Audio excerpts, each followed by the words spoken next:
চট্টগ্রামের স্বনামধন্য ব্যবসায়ীকে বিনা কারণে খুবই ছোট একটা ওজনে গ্রেফতার করা হলো।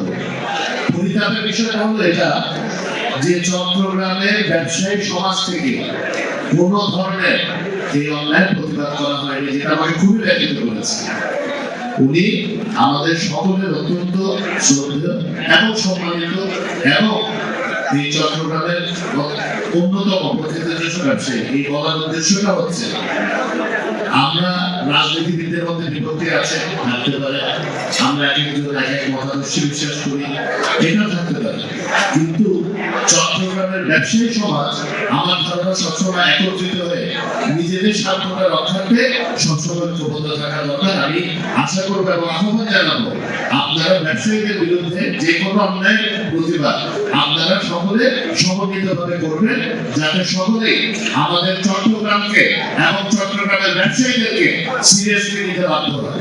যা হবে যেন সমতার ভিত্তিতে হয়। যদি আমার এখান থেকে 13 টন থাকে, পুরো বাংলাদেশি যেন 13 টন হয়, আর পুরো বাংলাদেশে 29 টন থাকে, পুরো বাংলাদেশে যেন 29 টন হয়, সেটার ব্যবস্থা ইনশাআল্লাহ করা হবে।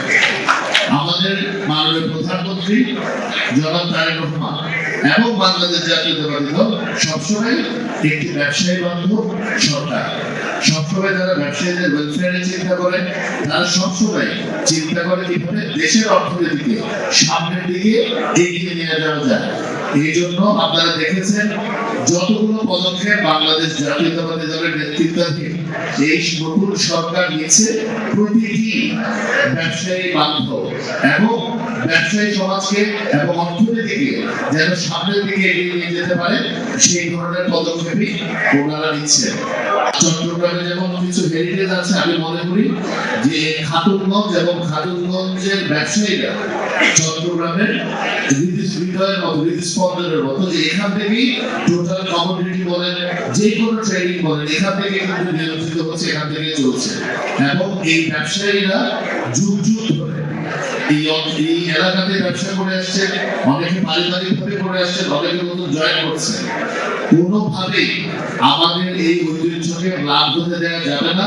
এই ঐতিহ্যকে সমুন্নত রাখতে যা যা করা দরকার ইনশাআল্লাহ আমরা যারা আছি, চট্টগ্রামের জনপ্রতিনিধি আমরা যারা আছি, অবশ্যই আমরা আপনাদের পাশে আছি। আমরা সর্বাত্মক সহযোগিতা করব।